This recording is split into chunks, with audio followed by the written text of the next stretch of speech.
But the live stream people see it, right? Yeah. Okay. Okay, good. Assalamu alaikum wa rahmatullahi wa barakatuh. Walaikum assalam wa rahmatullahi. Apologies for some of the technical difficulties that we're facing, but inshallah we're going to go ahead and get started. Just a brief introduction. Dr. Raheel, he grew up in and studied in Pittsburgh, Pennsylvania, attending the University of Pittsburgh for his undergraduate and bachelor's degree. He studied naturopathic and chiropathic medicine for 6 years at the National University of Health Sciences. He applies herbal medicine, functional nutrition, classical homeopathy, physical medicine, and cardiosacral therapy in order to increase his patients' overall vitality. He has also studied the science of applied kinesiology, Haque, an acute diagnostic modality under the tutelage of a senior practitioner in the Haque community, Dr. Louis Bovin. Dr. Raheel also serves as a student at Dar al-Qasim and Musalli here at Masjid Uthman as well. So we're very happy to have him here, inshallah. Without further ado, I'll hand over the mic to Dr. Raheel.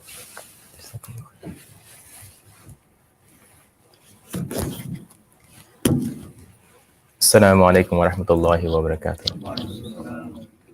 Alhamdulillah, alhamdulillah, wa salatu wa salamu ala rasulillah.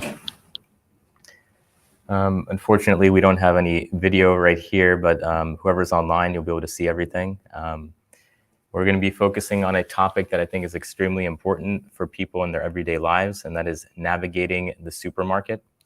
I think that it's quite overdue. Hamza, can you get me the standing lectern thing? Yeah, thanks. I think it's quite overdue. It's a really important topic and subject. We spend, 1 to 3 hours approximately per week picking up groceries, and oftentimes we go in there without a good understanding of how all of this, whatever we pick up, whatever we put in our carts, is going to affect our body and our physiology. It's been part of the reason is because we don't have proper training in that, right? So I think my intention and my goal behind this presentation is just to give an overview and something that is practical and applicable for everyone here, to be able to go home and start making the lifestyle changes, the shopping changes that are necessary in order to change our lifestyles. Whatever you bring into the home, that's what you're going to consume, right?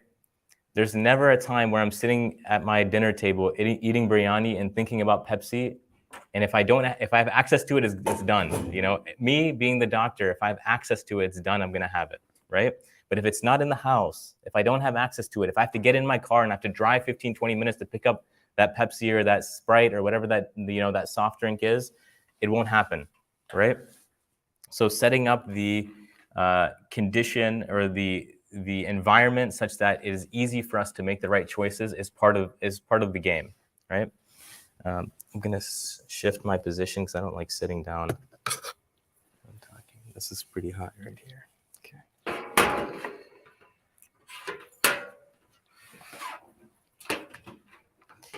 Actually, I can stay.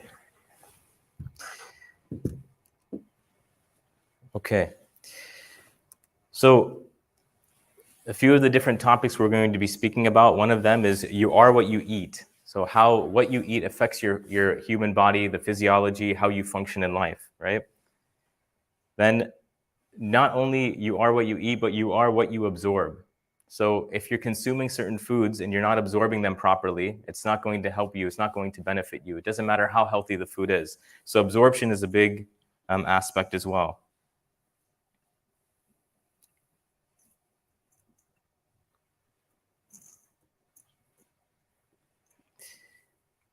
We're going to go over some of the basics of consuming organic foods and local foods.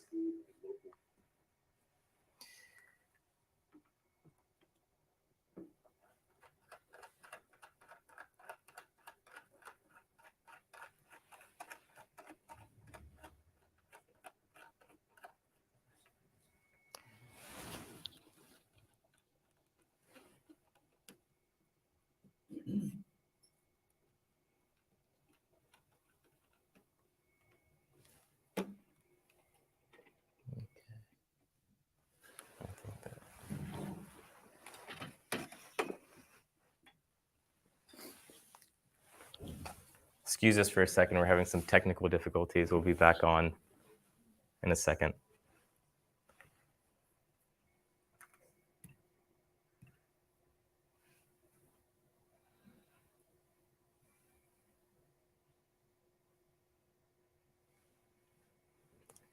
It's wanting to record here. Should I open system preferences allow or deny? Deny. Okay.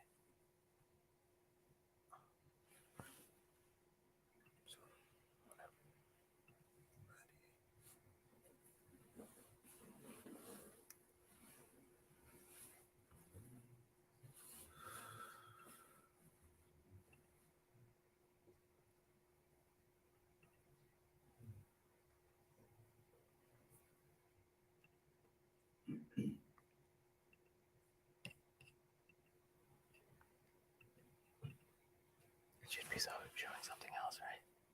Yeah.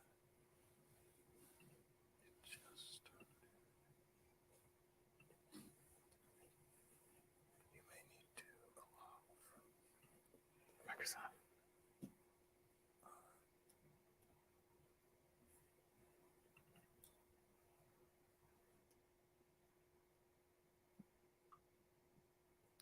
Where's the file? On your desktop.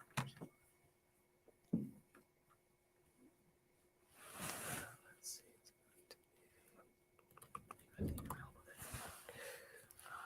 This thing's on and off, unfortunately. Right-click it. Right-click the file. Okay. Here it is.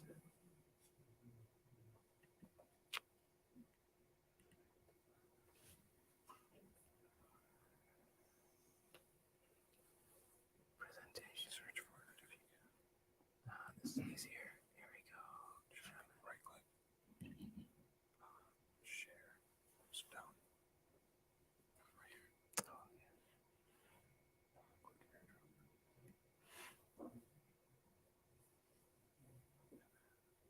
Turn on Bluetooth. It's gonna go on there, and then you're gonna play it. Yeah, so just hit my map. Okay. That way, as you're presenting, I'll fix this.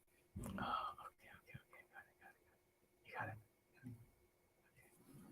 Okay. I'm gonna do that, right? Okay. Bismillah. Assalamu alaikum. Okay, so we're going to be going over some of the basics of organic and eating local, labels, about the marketing and labels, and how we need to forget the front cover and kind of focus on the ingredient list.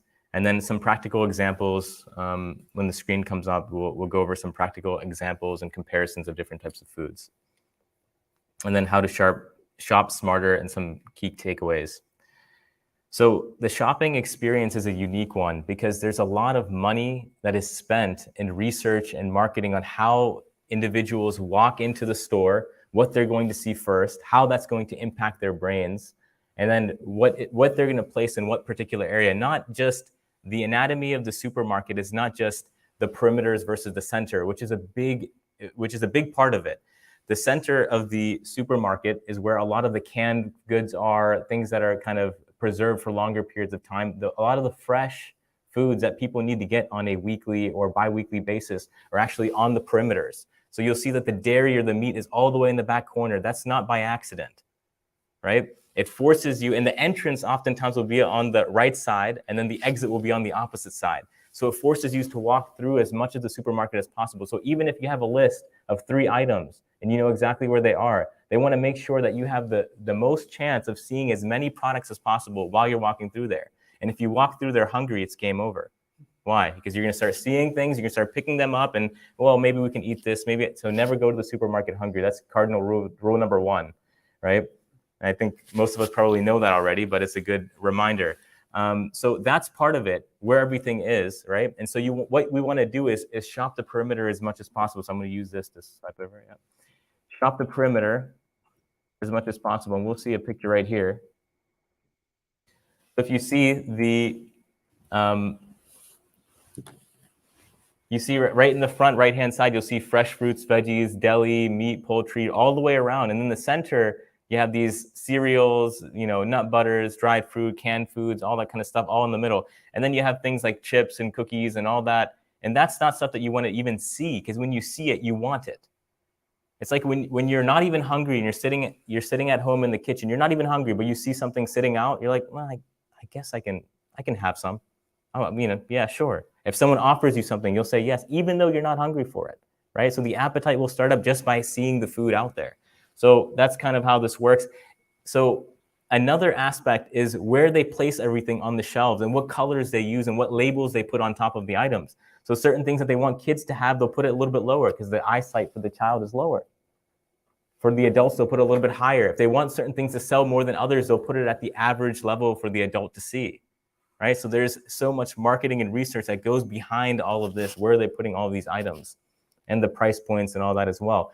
And then when you're burned out because the lights are flickering in the store and there's all these noises and you have your kids with you and you had to pick up all your groceries and it was so difficult to find out where everything was, and you picked up everything and you're tired and you're coming down to the front where you're ready to check out. Now you have your 2-year-old and your 5-year-old that are looking up, and as you're standing there waiting at the register, what do you see? Chocolates, candies, cookies, soft drinks, all that stuff right up in the front. And it's so appetizing, it's hard for me to hold my hands back, and then the kid is crying, so that makes it 10 times worse. So by that time, you have to give in, you have to give the kid something, make sure he's quiet, she's quiet, whatever it may be. So they know this and they understand this, and this is why they put everything in the places that they put them. So long story short, don't take your kids to the supermarket with you. And so you are what you eat. Right, and we understand this, everyone's heard this probably 1,000 times. You are what you eat, so watch what you're putting into your body. Yeah, I'm just switching that off. I'm just going to use this. Okay, we'll keep it on. Oh, you want me to move both together? Okay. Okay, sorry, we have to use both of these laptops, so we're going to be right here. Can I move this thing out of the way? Got it.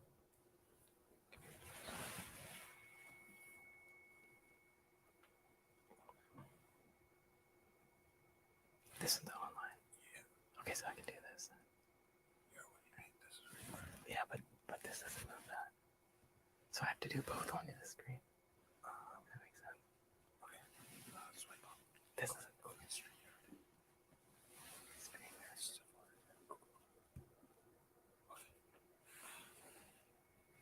Yeah, so you just switch here. Okay, online we can see that.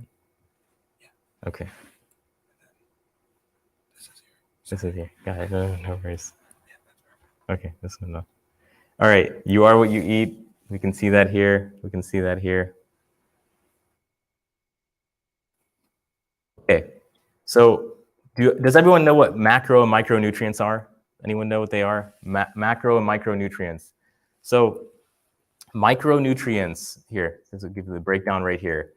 What we really want to focus on is not the macros. And if you look over to the right over here, you'll see the macronutrients, 31 grams of protein, 66 grams of carbs, 18.8 grams of fat.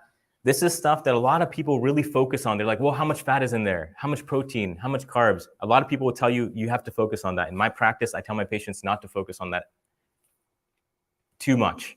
I don't tell them don't focus on it at all. I say don't focus too much, because your body will generally tell you when you need to eat what macros and when you need to eat them based upon your circumstance and your condition. Let's say, for example, I wake up in the morning, it's 5 a.m. I go out and for 4 hours I'm gardening and I'm building a chicken coop, and I'm cutting wood in the backyard, right? It's a lot of extensive labor. From 5 to 9 a.m. I'm doing that. I didn't have anything to eat in the morning, right? When I come back inside, what do you think my body's gonna crave? 6 eggs, 2 cups of milk, and 3 slices of cheese. That's a huge amount of macros, and particularly proteins and fats.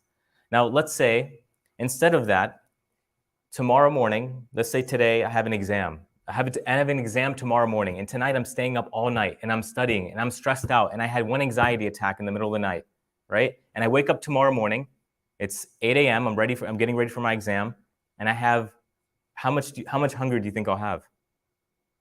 Not too much.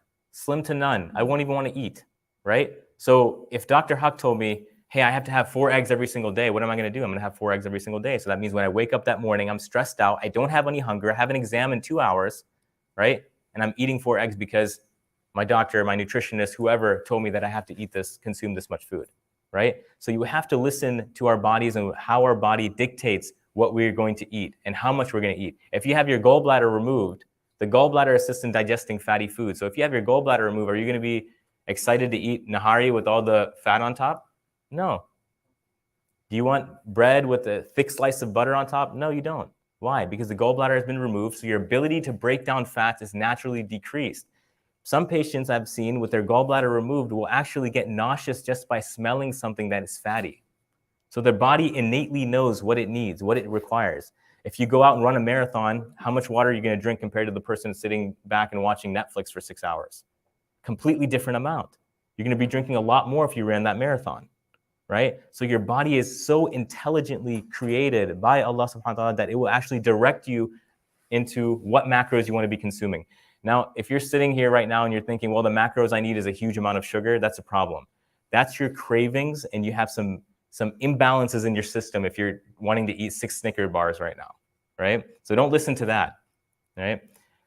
But what we do want to listen to is how the body is requesting different foods. Okay, so let's go back. We're going to go back to this slide. And so we have macro and micronutrients. Now, you guys saw the micronutrients, right? It's the minerals, it's the vitamins, right? Plants require mainly 3 minerals to survive and to thrive. That's N, P, and K, sodium, phosphorus, and potassium. And so that is what is put in majority of commercial synthetic fertilizers in order to make sure that plants grow. Now, what do humans need? You guys see it right here. What do humans need? 90 plus vitamins and minerals to survive, and not just survive, to thrive, to function very well, to have longevity, hyper focus in life, high amounts of energy. You need 90 plus vitamins and minerals. So a lot of times we're not getting that from the fruits and vegetables that we consume. Before I forget, I would write this down because I don't have a slide with this, but one of the best drinks that I think everyone should be taking, most people should be taking almost every day, is called Greens First.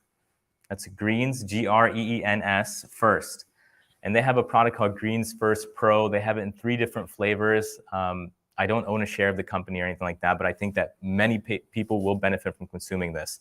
Even if, you're not a patient or anything, everyone would benefit from consuming some of this. Greens First, it's a powdered drink. You take a scoop of it, you put it in your water. It has 15 servings of fruits and vegetables in every scoop.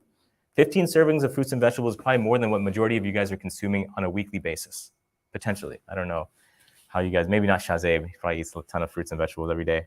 But 15 servings per day, per scoop. I have had pregnant women who will take 2 to 3 scoops a day. Chronically ill, severely ill patients will take 2 to 3 scoops a day, and it will really give them the micronutrients that they need to function well. Sure, Greens, Greens, space First, First, and they have Greens for First. First,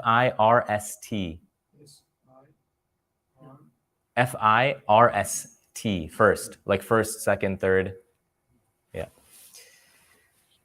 And you said what? It's in like powdered form? It's in a powder form. It's in a capsule form too. I do not recommend the capsule form. The price is way higher and you're getting a smaller amount of it. But it's the most economical, best form is probably the powdered form. Yeah. So we want to focus on the micro and not the macro. And now there's a cumulative effect of nutrition on the body. People think, well, how is this going to affect me? If I make a mistake now, how is that going to affect me moving forward? Everything slowly adds up. And your goal is not just to have vitality now, optimal life now, a lot of energy and focus right now. It's to have it continually until you're later in age. So my goal with my patients, and I'll tell them this, you're coming in at 20 right now. You're only 20 years old. You're young, you're relatively healthy, you have some knee pain. My goal is not just to make that knee pain go away. It's to make sure that by the age of 90, you're still praying 5 times a day. You're still fasting. You have enough intellectual ability to recall all the prayers, right? and you're basically mukallaf at that time. That's extremely important. That's going to help not only you, it's going to help all of us because you're praying at the age of 90, right? And the amount of stress, and this is going to affect everything because the amount of stress that it's going to give to other family members, to the whole community when an individual goes down in health is tremendous. It's tremendous because I've seen it myself. People going down in health, their health deteriorating, and it's causing such a huge impact on all of society financially. So the economics is strained, right? Emotionally, mentally, physically, all of this creates a huge amount of strain. So we need to make sure that we do our level best to have the highest level of health moving forward so that we can survive and live a long period of time with good and optimal health. So there's a cumulative impact of that. And then we have to keep in mind that there's a limited capacity for consumption and absorption of foods. And we're going to talk a little bit about digestion in the next few slides. But you look at life like this. Every month, your body breaks down and builds up, right? You go through stresses, you do some exercise, you focus on an exam, you have to do work in the house, whatever it may be, your body's breaking down, right? And then you consume food and you sleep and you rest and you build up, right?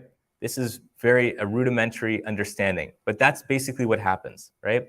Now, if you're breaking down at a rate of 7 points, let's use a little point scale, 7 points a month you're breaking down and you're building up at 5 points, you have a net loss of 2 points every month. That means you're going down, right? So the goal here is to consume foods that will allow the body to build up faster than it's breaking down, okay? And part of that is going to be digestion, and you only have so much digestive capability, right? You can't say, well, I need all these vitamins and minerals. Let me just eat 10 meals a day, 10 full meals a day. You can't do that. It's not possible, right? So because of that, because A, you don't have the physical capacity to break it down, and B, it's going to be monetarily taxing for the individual to do something like that, we have to be very selective about what we put into our mouths, right?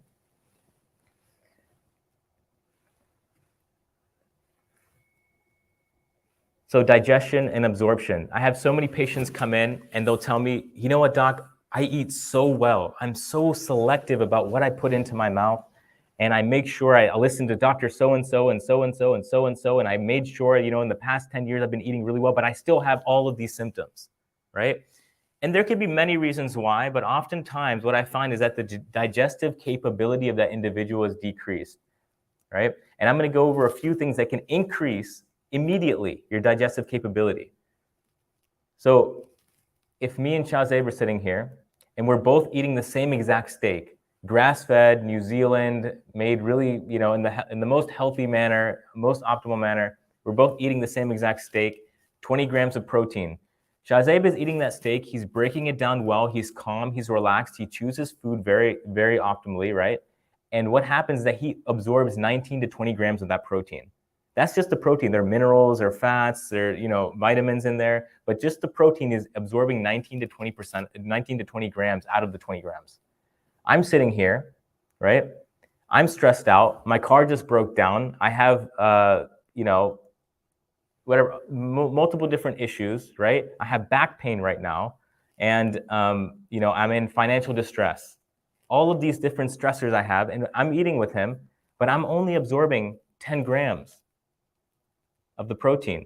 And let's assume that because I'm only absorbing half of the protein, I'm absorbing half of the fat, half of the cholesterol, half of the vitamins, half of the minerals, right? But guess what? I spent the same amount of money on the food, and I'm eating the same amount, gram for gram, the same amount of food that he's consuming. Now, for one meal, that's okay, right? I understand that. If tomorrow everything's gonna be better, we're gonna eat steak again, and it's gonna be 20 grams and 20 grams, we're both gonna absorb, right? That's going to be fine. So for one day, that's okay. But if this is the pattern of that human being continually, if that's my pattern continually, over the next 1 year, 3 years, 5 years, I will notice that compared to Shahzaib, I'm having a breakdown in my health status, right? That will lead me into the practitioner's office for treatment, right? Not only that, immediately you will notice changes. You'll notice bloating, heaviness in the stomach. I've had patients come in and they're like, I'm treating them. I'll ask them, do you have any bloating? And they'll say, no bloating. I don't get any GI, no symptoms. And after I treat them, they realize that they had all these symptoms all along. And they said no because they thought that this was normal. I've had this all my life. I thought that's how I was supposed to feel. No, when you consume food, it's not an obligation for you to have to lighten your belt up, loosen your belt buckle. That's a sign that your body is bloating. What you should notice when you consume a nice hefty meal is that the satiation is there and the hunger pangs are gone, and that's it. No burping, no gas, no bloating, no pressure, no discomfort, no heaviness anywhere, no tightness. All of those symptoms are problematic, and they're a sign of some level of dysfunction. Now, unless you're eating 3 times what you normally should be eating, 2 to 3 times, then I understand. But outside of that, none of those symptoms should be there. So digestion and absorption starts with the mood that you're in before you start eating. So you should never be eating when you're driving, walking, running. The sunnah of the Prophet ﷺ was to sit down and consume foods, right? It was to sit in a relaxed position and then eat, right? So that's step number 1. You have to be relaxed. That's why they say don't talk politics at the dinner table. Because it's going to cause a sympathetic rush. What's this? So you have the nervous system is in 2 sides. You have sympathetic, which is fight or flight response. It's when the bear is chasing you. Your body says, there's a bear behind me. It's chasing me. It's hungry and it's trying to eat me. So I'm not going to take my blood and put it into my stomach. I'm going to extract all the blood from the stomach and the intestines, put it into my hands and my legs and my arms, and I'm going to run as fast as I can. Because the blood has what? Oxygen and glucose, and that gives you energy. So that energy is going to your arms and legs. So you're not digesting food at all, right? That's the sympathetic, right? And that's why we don't talk politics at the dinner table unless everyone's on the same page. And then you have parasympathetic. That's the rest and digest phase. That's when you're sleeping, relaxing, watching a movie that's calm and relaxed, no James Bond or anything like that. So that will put you in a state where you can actually break down foods better. Why? Because the body says, I'm relaxed, I'm going to heal, and I'm going to extract nutrition from the food that I just consumed, and the blood will go from the arms and the legs, where? Into the abdomen, into the stomach, into the intestines. And that will allow you to function better in those areas, allow you to extract food so that your body can function better overall.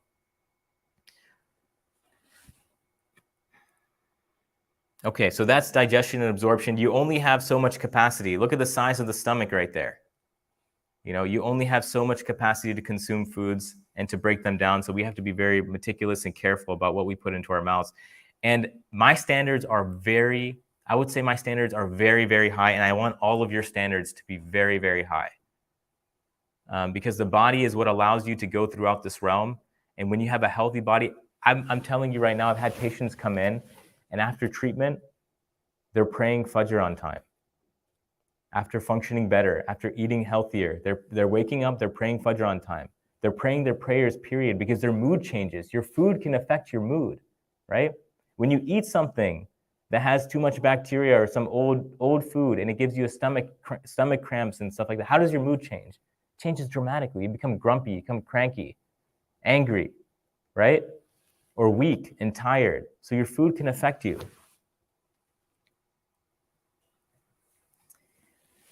Now, the basics, bare bone basics of organic and local, right? Does everyone know what organic is? Organic basically means no pesticides, no herbicides. They don't spray anything on there that is no synthetic sprays that will harm anything around the plant. So when you don't spray these pesticides and herbicides, what happens is that the plant has to fend for itself. You're not shielding the plant from pests. You're not shielding the plant from other herbs that can grow around it. So now the plant has to become strong. And how does it become strong?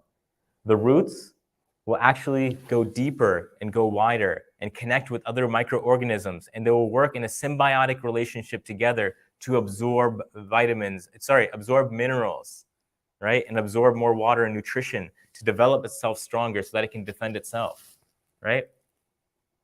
And then local is extremely important because when you shop local, there's so many benefits to it. One of the benefits is that when you're shopping local and you're buying something from the local food market or something that was grown in your local area, the amount of gas or the carbon emissions drops based upon how long it takes for that food to reach you. That's one benefit.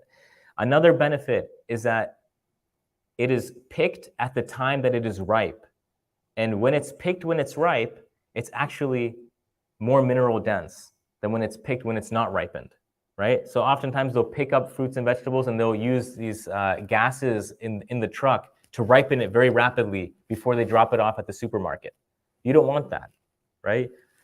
There's another benefit. The third benefit is the hikmah that Allah subhanahu wa ta'ala put, the wisdom that God put in creating certain foods in certain areas. You ever notice there are no mangoes growing around here? No mangoes, right? No coconuts. They only grow in certain temperatures, certain climates. And in the winter time, you don't have access to any of those things. But what do you have access to in the winter? If we go back 300 to 500 years, you're in this area, what would you have access to? Anyone know? Fish. Yeah, you'd have fish. And the fish would be fatty or thin? It'd be fatty, actually, in the wintertime because they would consume more. And then you'd have deer, and you'd have turkey.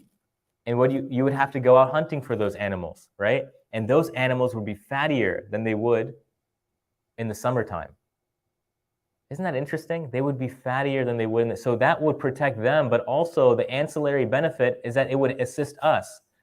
Because when you look at fats and proteins and carbohydrates and how much energy they give off, because energy is heat, right? How much heat do they give off?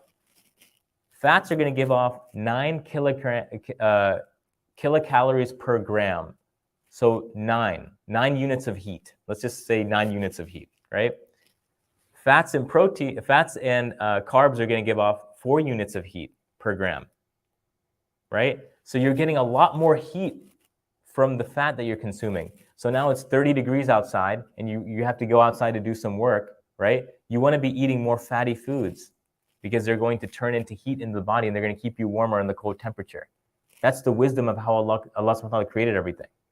So eating all these salads, and I'm not saying don't eat any salads at all. Salads are good, but eating huge amounts of salads in the dead of winter and eating all these raw foods is potentially detrimental. And the Chinese, they knew this. So in traditional Chinese medicine, they have foods for different seasons, different areas, how they cook them.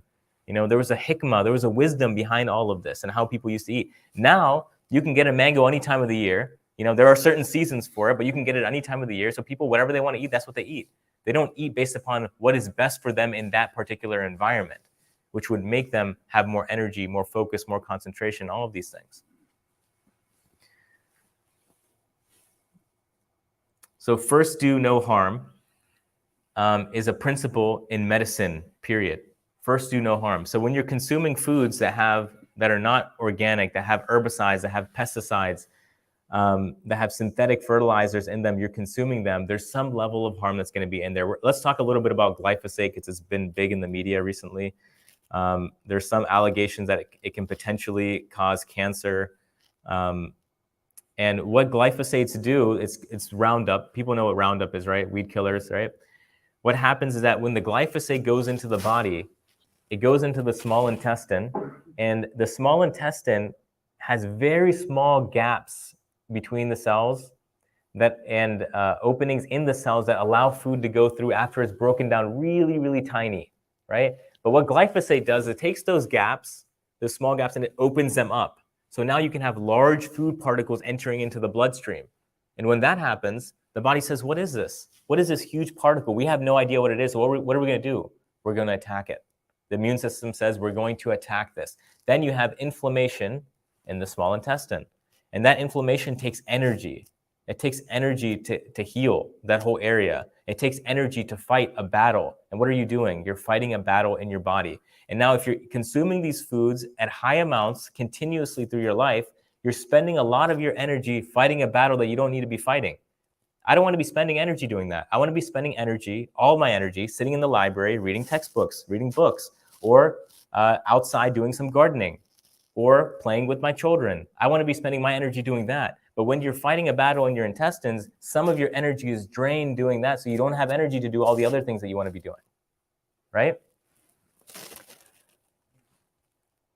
Nutrient density, we spoke a little bit about how nutrient density increases whenever you're consuming organic and local foods. Now, I know if you look up studies on this online, some of you on your phones, you'll look up studies, oh, some people say that there's no change in the nutrient density, this and that. You have to look at who is doing the study, how well are the studies done, there's all these variables and factors, but let's assume here that the nutrient density is going to be greater in organic and especially in locally grown foods. There's an organic farm near where I live, and it's a 6-acre farm. And I went there, and I know the owners of the farm. Very sweet people. It's a 6-acre farm, organic, and they grow everything organically there. And they don't spray it with anything. And their goal is to make sure that the soil is so nutrient dense that the plants grow sturdy and strong and benefit the people consuming that food. Look at the intent of the people who are running it. That's who you want to buy food from. You want to buy food from people who care so much about you. And we're going to talk about other companies who don't care about you. But what we want to focus on is getting food from people who really care about you and you and you and care about your life. And and it's so much easier just to spray stuff down and just get it done. Let's just spray it down. No one's going to know. You can say whatever you want. I've been on that farm. I've walked that farm. And I know the people.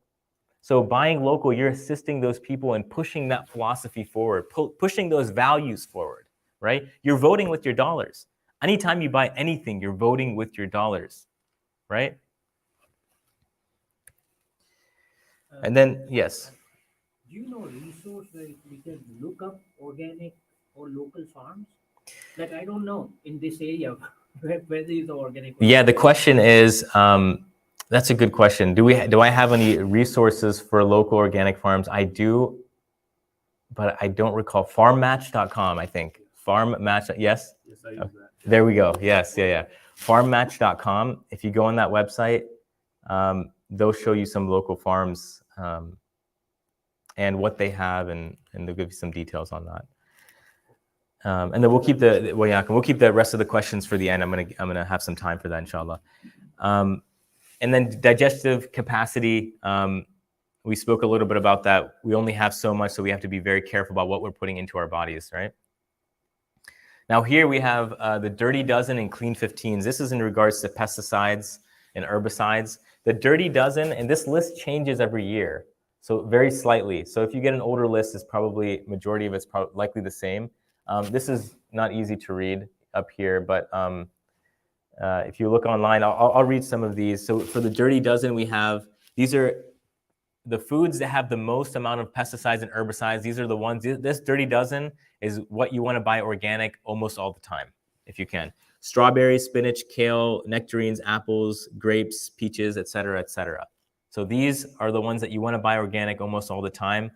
And then the Clean 15 are foods that have some herbicides and pesticides, but probably the lowest amount. So these are things like avocados, sweet corn, pineapple, onions, papaya, sweet peas, eggplants, etc.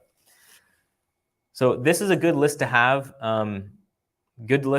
Almost like memorized. So when you go, it's like, okay, I can't buy it. Maybe I don't have the resources to buy everything organic, even though it's worth it as much as you can. Maybe I don't have the resources at this point in time to buy everything. Well, if you know this list or you have it on hand, you can find out what changes you're going to make.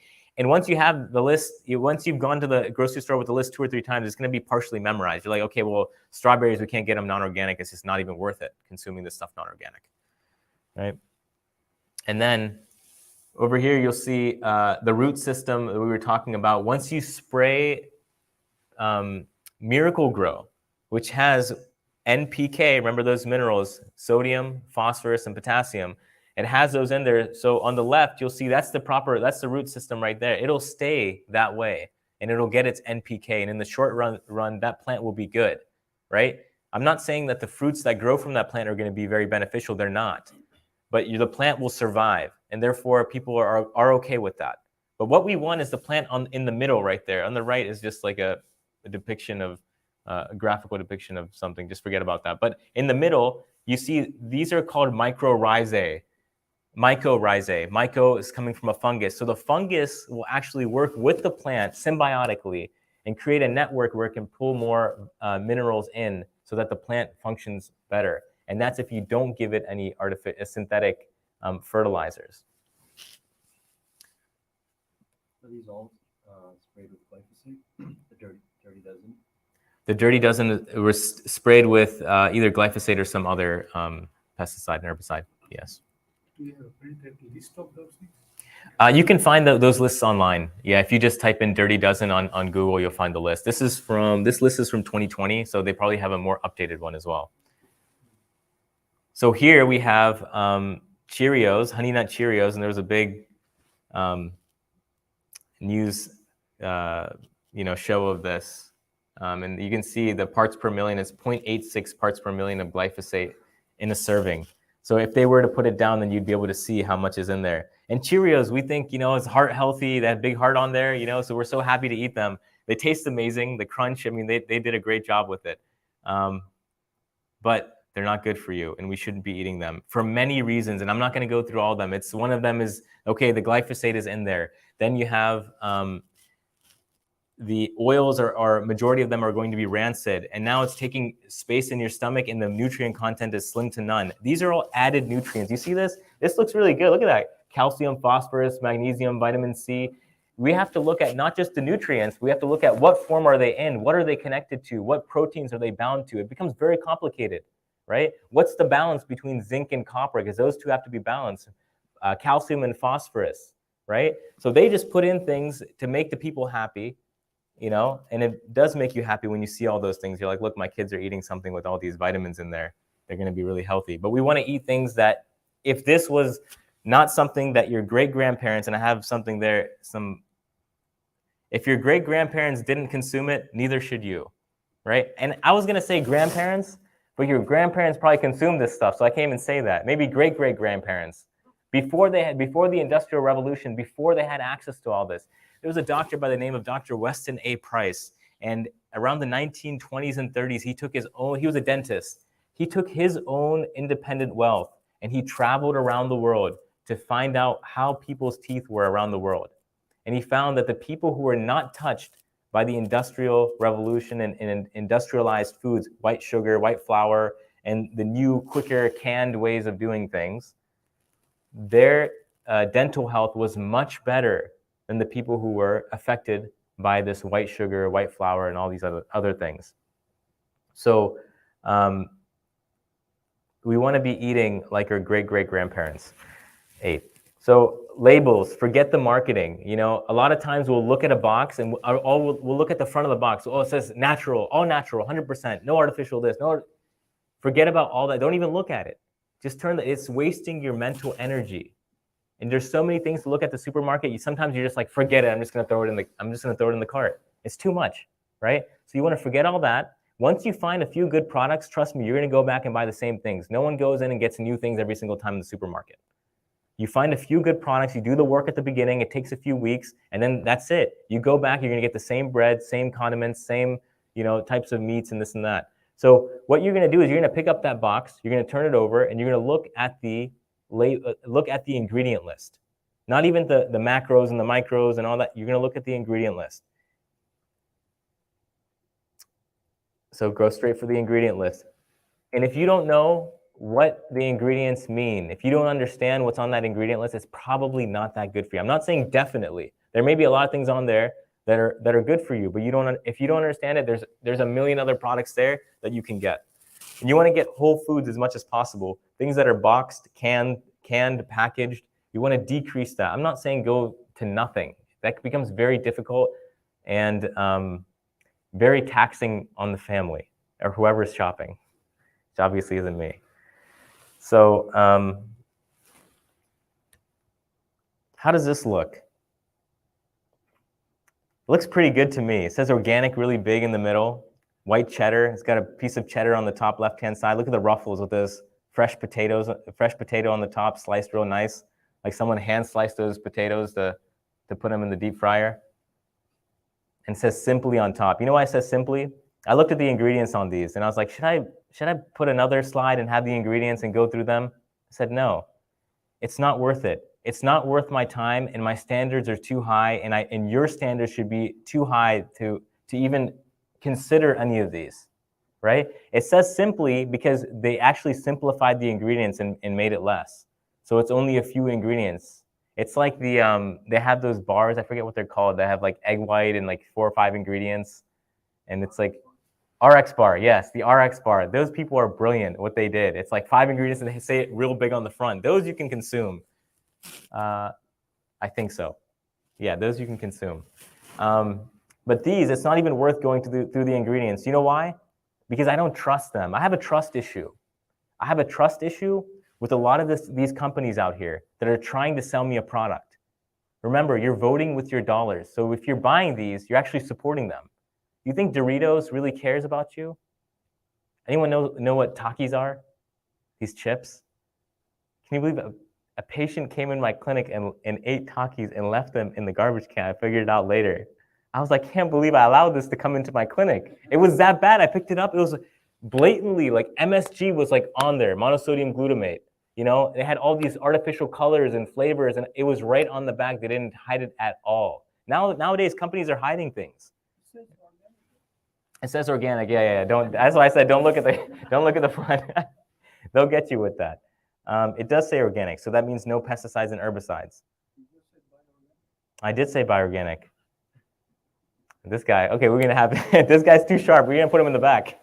No, yes, bioorganic, but you have to be selective about what you're buying in the nutrient content. This is organic, and this is how these companies, this is why you can't trust these companies. This is how they're gonna get you. They're gonna write organic on there, and their ingredients will be organic, but the nutrient density for that whole bag of chips is like eating a quarter of an apple, right? So if you eat a whole apple, and you only have so much room in your stomach. And the oils in there, they're probably rancid. They're not going to write rancid oils on the back. Be careful.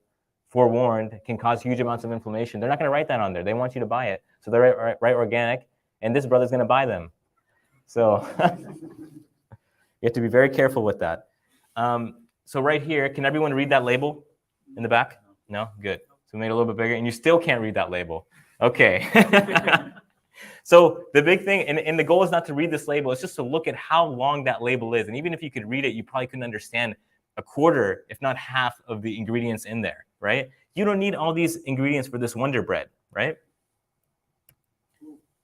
Now look at this bread. Does anyone know what type of bread this is, just from the packaging? Ezekiel, there we go. Yes, Ezekiel. Yeah, we got a few people who know the Ezekiel bread. This is probably one of the best breads out there. And you know, you can't find it on the shelf. Where are you going to find it? In the freezer section. Yeah, it's frozen because it's so alive that all the microorganisms want to consume it, right? There's nothing there to preserve it. So you see that organic, I'm going to read this for you guys. Organic sprouted wheat, filtered water. I mean, this is just like mind-boggling that they filtered the water and they wrote filtered water on there.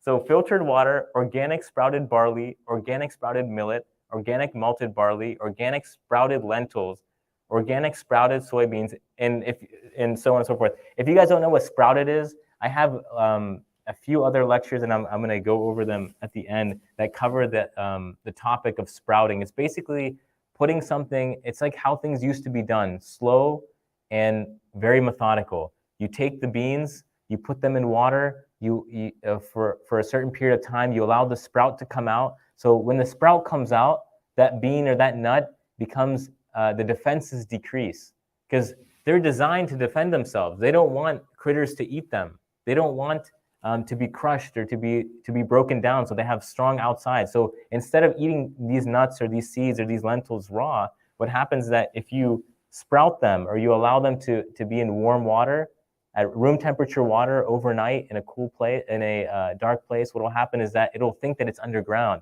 and it'll loosen its defenses and start sprouting. And that's when it's actually best to eat. And the nutrient density will actually increase as well. What's the spelling of this bread?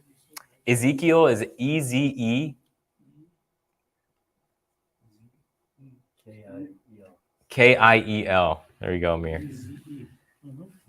K-I-E-L. Ezekiel. It's the name of the prophet. Yeah. You can find it frozen. Good. So here's some other examples. Here's some, we have some chocolates here. Reese's Cups on the left.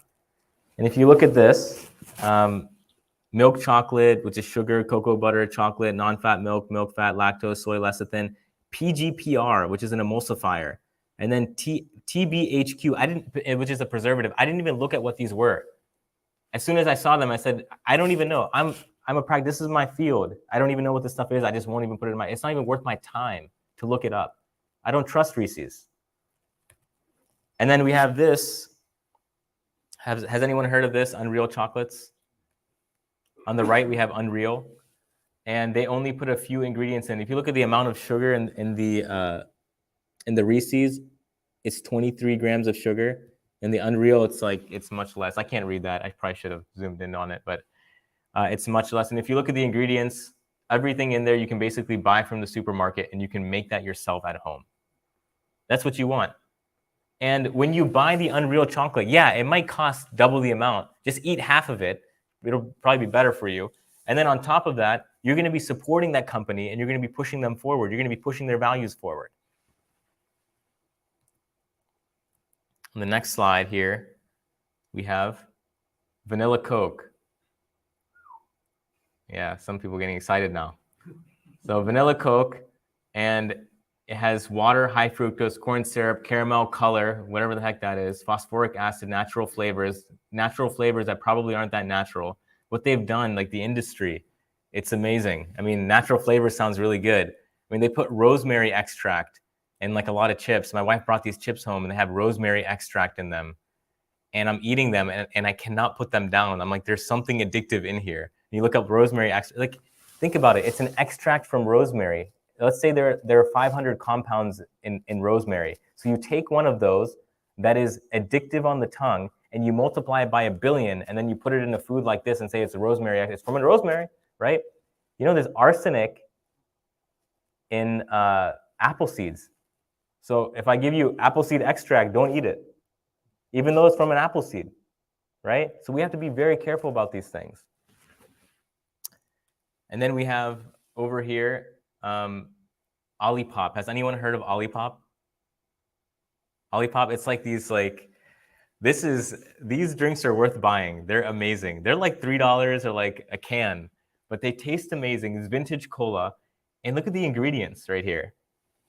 Carbonated water, cassava root fiber, chicory root inulin, slippery elm bark, cassava root syrup, apple juice concentrate, lime juice. It's all, it's not all clean, like natural vanilla flavor, natural caramel flavor. I'm still like kind of like, what is that? Why would they have to put, I don't know what that is exactly. So I'm not 100% on all these, but this is 100 times better than the vanilla Coke, for sure.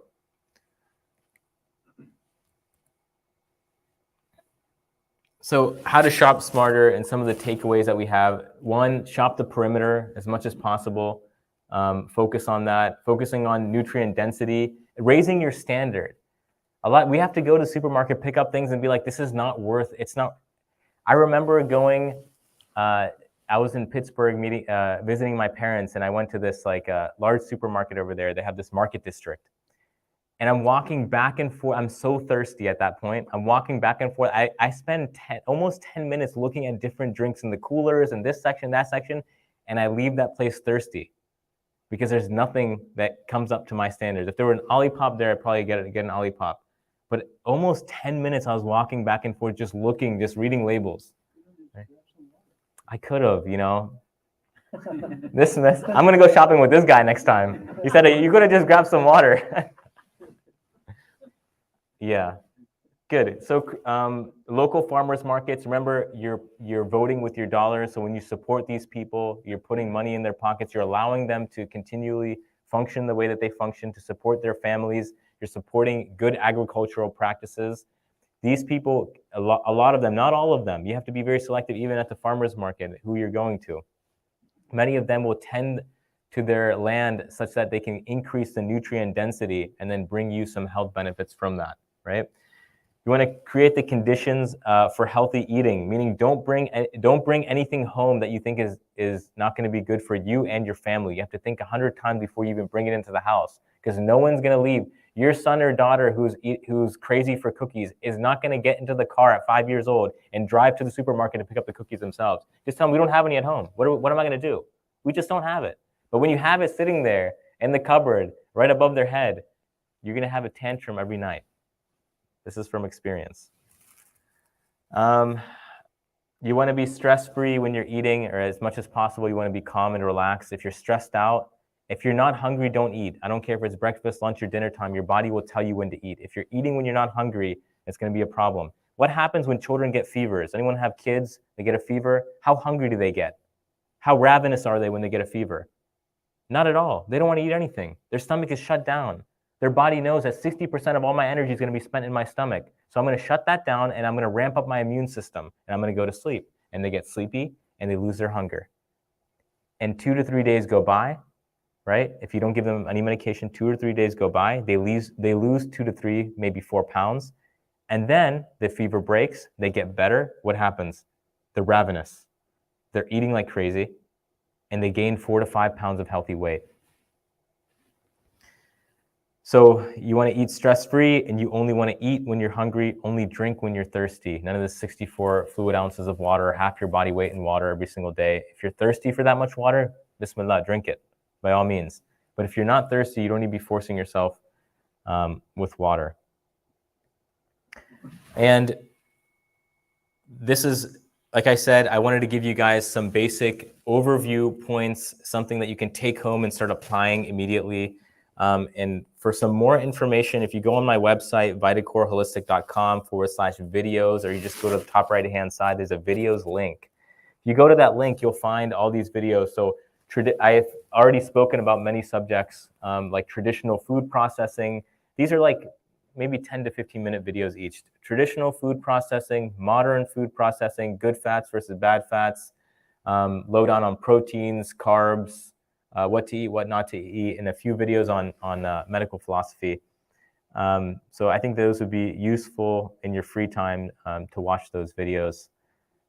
Now we'll transition over to Q&A. If anyone has any questions, Hamza, can you show me where the Q&A thing is on here? Okay. Do we have any questions over here? Yeah, this one.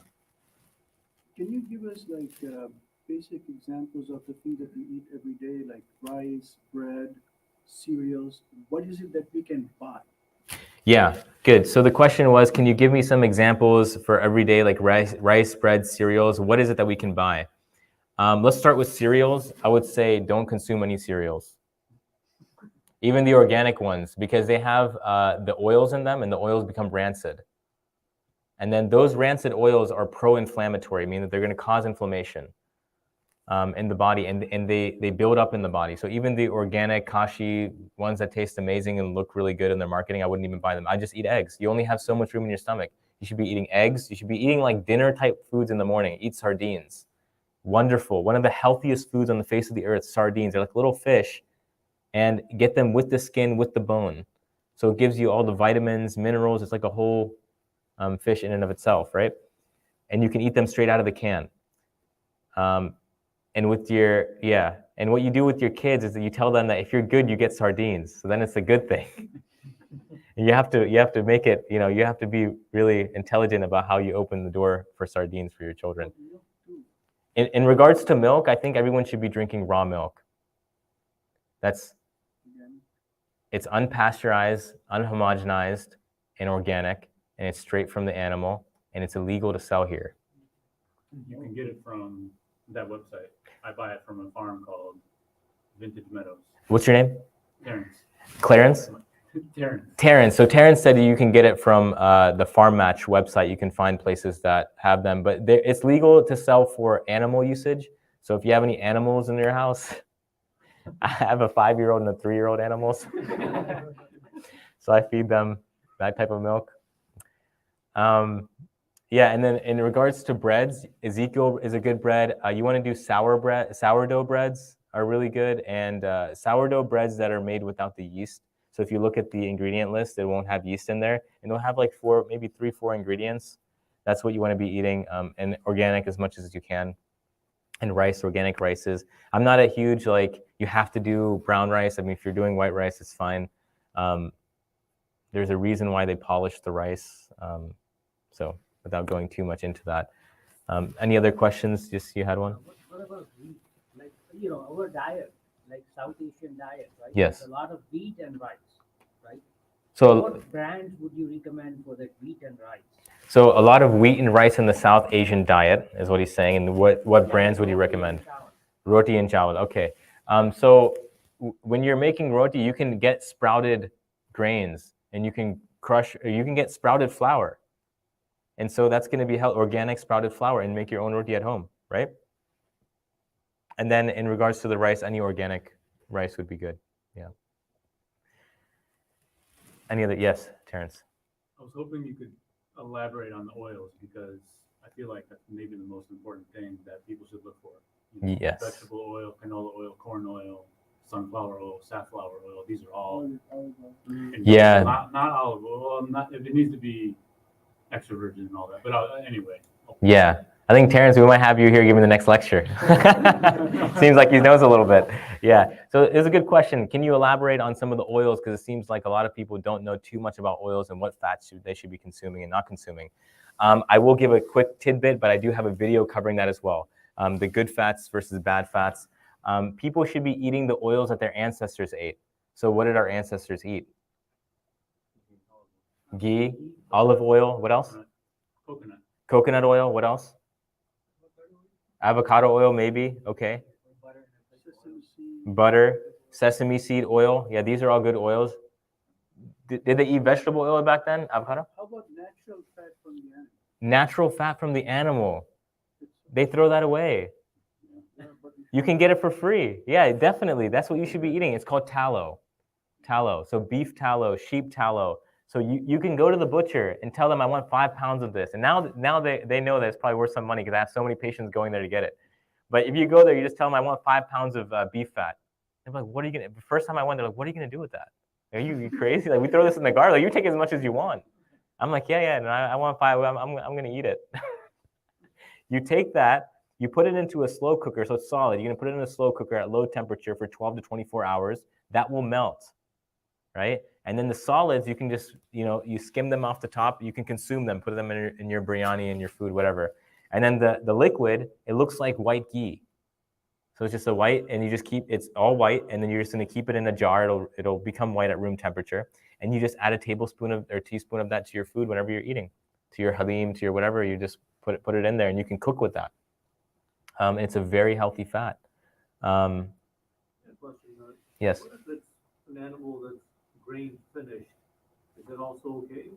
Grain-fed, grain-finished animals. What about them? Is that still okay? Well, the fat from that. Yeah, the fat from that will have a higher percentage of omega-6s and omega-9s compared to omega-3s. And that's the issue. Can you balance that out? Yeah, you can balance it out, because omega-6 is known to be pro-inflammatory, but you need all these fats, right? But it has a higher propensity for omega-6s and omega-9s as well. You can balance that out by having cod liver oil as well. And so if you're having cod liver oil every 2 to 3 days, like a teaspoon of that, you can, balance the fatty acid ratios out. But it's still better to have that type of tallow fat that's been the animal's been grain fed or grain finished. It's better to have that than to be consuming this corn oil or this canola oil or vegetable oils, which go through huge amounts of processing to become as clear and as beautiful as they look on the shelves, right? And a huge amount of chemical processing and physical processing. And those oils are very inflammatory. Corn oil? Corn oil is no good.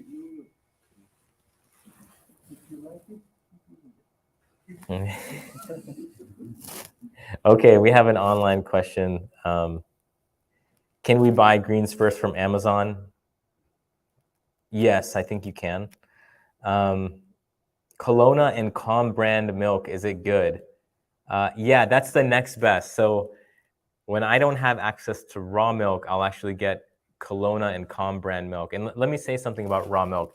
If you look up online, if you go on YouTube and look up raw milk debate Harvard, they had a debate on this where Sally Fallon, who runs the Weston A. Price Foundation, had a debate with an industry leader in milk regarding the benefits and the potential harms, quote unquote, of raw milk and all the plentiful benefits of consuming raw milk.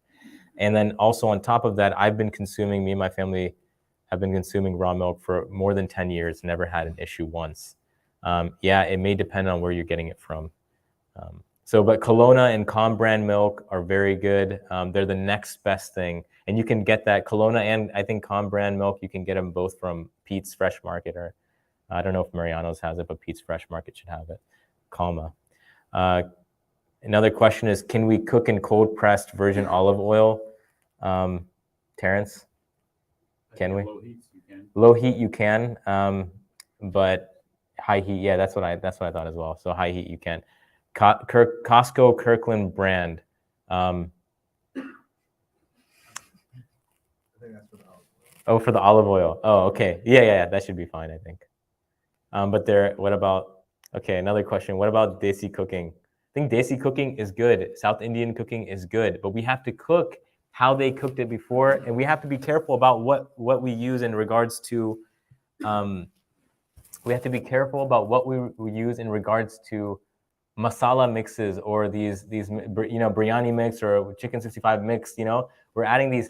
One of the companies I think is very, very detrimental and consistently is Shan. You look at the side of that box and it has so many additives, preservatives, and there's few other companies like National, I think maybe relatively okay, but you have to always read these. What are the other brands? I don't know, Ahmed. There's another one starts with a B. Someone remind me. No. Okay, well, if you just look at them, huh? No, not that one. There's another one. I forget the name of it, but that one was very clean, like a majority of the time.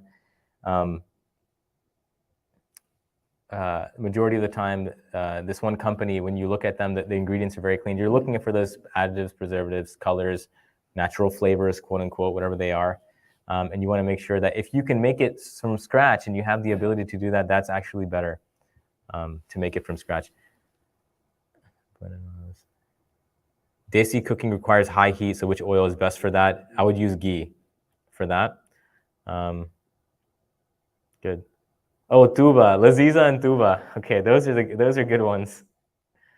And they say no MSG and all ingredients are generally clean for Laziza. Yeah, and tuba. Those companies are good in regards to the pre-made masala mixes. Okay, good. Any other ingredients? Or any other questions? Sugar. Not good ingredients. Sugar. Sugar. What about sugar? Brown sugar better? Or? Instead of using And sugar, salt. oh, these are good questions. Sugar and salt, yes. Sugar, instead of using sugar, try to use maple syrup and honey. And I'm not giving you a license to use as much as you want, because people are like, oh, honey has shifa, so I'm going to use a huge amount of it. My daughter uses that against me. Honey has shifa, Baba. I'm like, I know. And she tries to get more than she needs. But you're going to use honey and raw honey. It's very easy to access now. And you want to use maple syrup, and brown sugar is okay, but I would lean towards those. Cane sugar should be okay as well, but just watch how much you're utilizing, right? That's the biggest thing. But honey has other minerals in it. Maple syrup has other minerals in it that can help you balance that out. It's created that way. And then in regards to salt, I would say put as much, I advise, and I myself put as much salt as I need for the food to taste good. Your body will tell you. Some people, you have the same dish. One person will say it's salty. The next will say it doesn't have enough salt. The third person will say it's perfect. How is that, right? The body needs a different amount of salt for each individual, right? And then the type of salt you should be using is a sea salt. Sea salt is better than a rock salt. It assimilates more easily. So Himalayan is not as good as a sea salt. And the best two salts, I would say, are Baja Gold salt. That's number one, right? Based upon the mineral profile, I haven't seen anything better than that one. And taste-wise as well. And then the second best would be Celtic or Celtic sea salt. That's CELTIC. Pink salt is not good. Pink salt is good. It's not great. The great would be the sea salt, which would be Baja Gold and the Celtic. And black salt, you think is like pink salt? I haven't looked too much into black salt, but that's a rock salt, right? Yeah. Yeah, so it'd fall into the category of the pink salt. Yeah. There was another question, yeah. What's the difference between sea salt and other salt? What's the difference between sea salt and rock salt? Yeah. It's how it breaks down and assimilates in the body. So it's harder for the pink salt, for the rock salts, for them to break down. easily. We had another question here, yes, in the back. What about things we maybe apply to our body like deodorant or toothpaste? What should we do with regards to those things? So in regards to applying things to the body, like toothpaste and deodorant, what should we do in regards to those things? That was the question. In regards to deodorants, you want to get aluminum-free, cleaner deodorants as much as possible. And you can check out the Environmental Working Group, ewg.org, Environmental Working Group. And if you type in different products, they'll grade it from an A to an F, depending upon what products, what ingredients are in each of the products and how toxic they are, right? And then in regards to the toothpaste, you want to try to go towards fluoride-free and use that website as well to find out. Even small amounts of fluoride can affect the thyroid gland, which is sensitive to iodine, and fluoride and iodine are competing in the body. So, yes, there was a question in the back there. Do you recommend taking nutritional supplements like vitamins? Do I recommend taking nutritional supplements like vitamins and things like that? I do recommend them for particular people at particular times. Multivitamins, I don't recommend. Most of the multivitamins, vast majority of the multivitamins that I've tested in my clinic do not test well in the body. They have a particular way of testing them, and I have patients bring in their supplements, their nutrients, whatever it is, and especially their multivitamins, and I test them on the body, and they do not test well. I have a company that's it's run by a naturopathic doctor.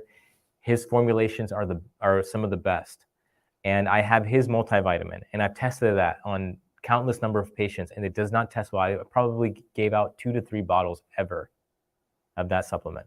It's a shot. So what happens with the multivitamins? It's a shotgun approach, and if you ever shoot a shotgun, the bullets will go everywhere. So yeah, you'll hit the target, but you're going to get collateral damage. And what I find is that the collateral damage is worse than hitting the target.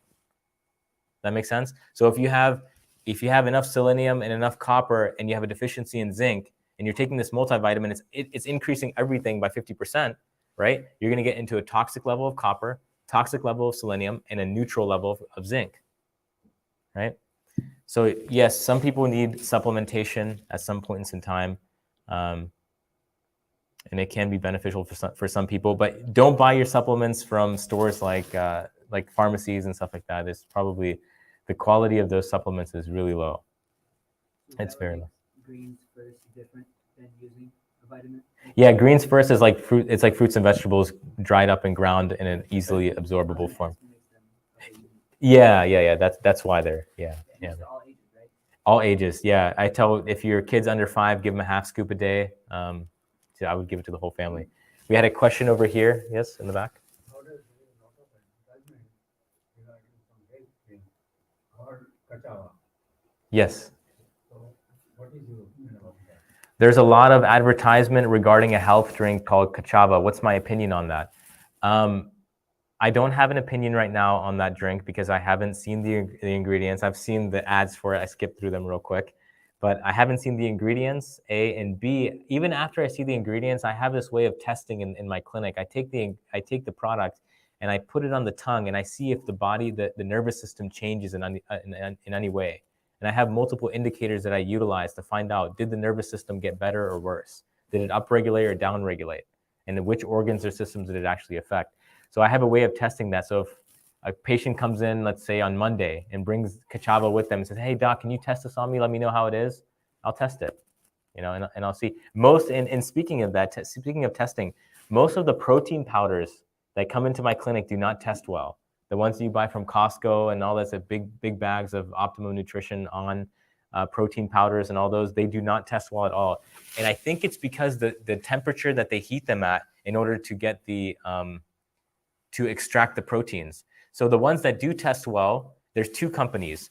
Biotics Research makes a protein that tests very well. And Dream Protein, which is also the company that makes Greens First, makes a protein that tests very well. Those are the ones that I would recommend in regards to protein drinks. And both of those companies use very low temperature processing. It takes more time, more energy. It's a more tedious process, but they do it right, and everything in the proteins are preserved, and therefore they're healthier in the body and they test very well on the body whenever I take them. Yeah. When should you be eating your protein? Yeah, you technically should be, but some people still take proteins, or if they need extra protein in a pinch, then they're relatively okay to take from there. We had a question back here. Yes, Uncle. No. Oh no, okay. Question right here, and then we'll move. What about the regular milk and 2% milk and 1% milk, things like that? Yeah, in regards to milk, what about 2%, 1%, regular milk, fat-free milk? I would go with the regular milk because you want the fats, because the fats are beneficial for the body. I think a lot of people are fat deficient. Yeah, but there's a lot of sugar and they are diabetic patients, you know. A lot of sugar in there, and you're a diabetic patient. So the 2% is going to have the same level of sugar as the 1% in the skim milk, right? So they're all going to have the same amount. But if there's more fat in there, what will happen is that the digestion will slow down, so the blood sugar won't spike as high, as rapidly. So having more fat in there will actually be better. So still, if you're diabetic, you still need regular milk, whole milk. Regular whole milk, even if you're diabetic, yes, but it depends on how bad your diabetes is, and then how much milk you're consuming, and how much medication you're taking. So it becomes a little bit complicated. But in general, with diabetes, as you know, you want to limit the amount of sweets, sugars, carbs that you're consuming. But there is a more, whole milk has a lot of sugar in it. Well, whole milk is going to have the same amount as 2%, right? No, less.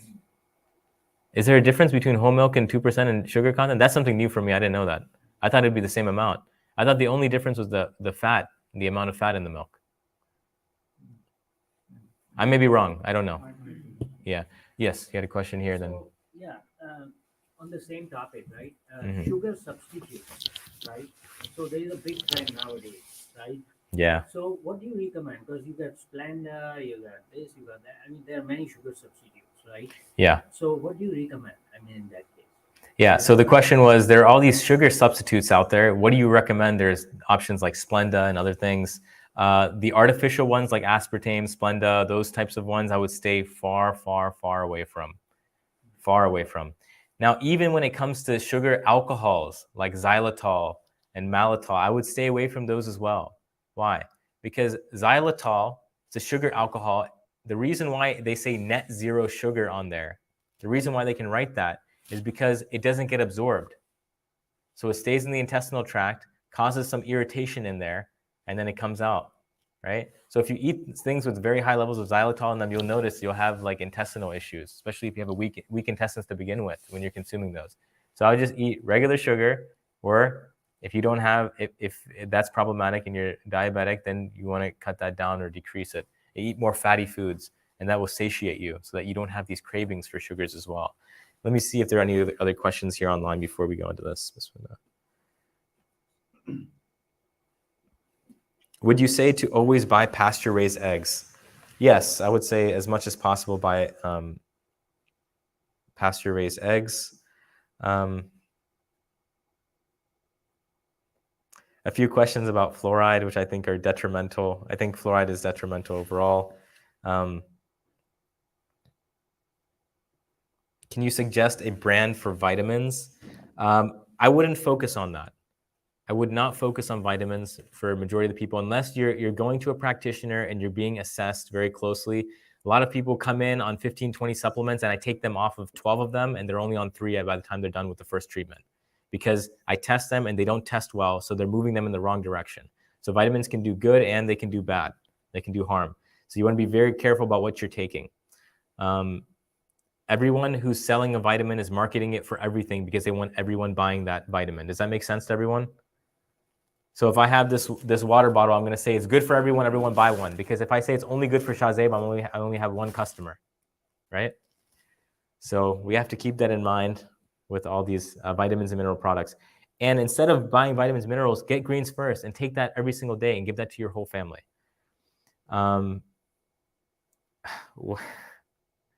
What does Dr. Haque eat? What's his daily diet? Okay, we're going to leave them alone. I eat different things every day. How about the naked smoothies? Naked smoothies, I think you should probably make them at home. I think they have high amounts of sugar in them because they're fruit heavy, and that's how they sell them so easily. Yeah, I have a couple of questions from the ladies. Oh, do you? Okay. Can you ask what other dessert brand or better options such as ice cream, cookies, and cakes? Ice cream. I think Haagen-Dazs ice cream is relatively good. There's probably something better out there, but it's relatively clean, but it's not the cleanest. And then it says, how do you encourage other family members to start eating healthier? You have the other family members watch these videos and you make the changes in your life and you check out the results. If you'll see the results. When you see the results in your life, then other people will slowly come on. But you don't want to proselytize. You don't want to go out and push people too much. You give them a half cup of water. This is the best thing. You give them a half cup of water and you have them come back for the rest, right? So it's very tricky with family members and friends and trying to get, because we care. I mean, the reason why I'm here is because I care about you guys and I want you guys to be better, right? I actually don't want you to be in my clinic, right? Because when you're in my clinic, you're sick, right? So the same way, you care about your family, you care about your family members and your friends, and you want them to be better, but you have to be very intelligent about how you open them up to this stuff. Maybe give them resources like these videos and have them watch them and see if that makes any change in their lives. Yes, brother, in the back. Then. Regarding vitamin D, many people are low on vitamin D. Yeah, many people are low on vitamin D. And so I take a lot of people off of vitamin D because, so vitamin D is a blood test. And do we have any other questions on there? Or are we just going to end with this? Substitute for milk if you're lactose intolerant, I'm assuming, and then plant-based stevia. Okay, we're going to leave this. Probiotics. I mean, it's up to you. Yeah, we'll do this now. Yeah. Okay. So in regards to the vitamin D, same thing. If someone comes in with their vitamin, I've had patients come in with their vitamin D test results. They say the vitamin D is low. It's below 30. That's a problem. I need to be taking vitamin D. And I test vitamin D on them, maybe 2 different types of vitamin D, and I test a few other supplements, and oftentimes vitamin D doesn't show up well. So their vitamin D in the blood might be low, but the tissue might be high. The blood might be low because the body is hiding the vitamin D in the tissue because it's fat soluble. It might be low because there's a subclinical infection going on. There's so many different reasons, but if we just look at the lab test results, we only get a snapshot of the real reality behind why the vitamin D is low. So there are many questions that come after that. So I don't give vitamin D to everyone. There's one last question right here, and then we're going to move forward, and then we're going to close off for the evening. Going back to the fluoride thing on toothpaste, Mm-hmm. can we use miswak in place of that entirely? Oh, that's a good question. So going back to the fluoride in regards to the toothpaste, can we use miswak instead of that completely? Miswak is this traditional stick that has bristles on it that comes from a tree that the Prophet Muhammad, peace be upon him, used to utilize in cleaning his teeth. And many Muslims, I use it as well before my prayers. So can we use that instead of a toothbrush? I think that if an individual's nutrient density in their foods and their body's ability to absorb those nutrients is high enough, that their teeth, the enamel and the strength of the teeth will be such that they can probably just use a miswak and get by and be okay. Right?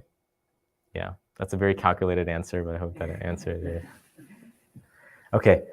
Jazakumullah khairan for attending. Thank you all. I pray that Allah subhanahu wa ta'ala open our minds and our hearts to what the truth is and guide us towards what is going to benefit us in this life and in the next. Assalamu alaikum wa rahmatullahi wa barakatuh. Could have gone all night. Q&A. Sorry? Still on? Yeah. Thanks for coming. Yeah, good to see you. Yeah, Peter.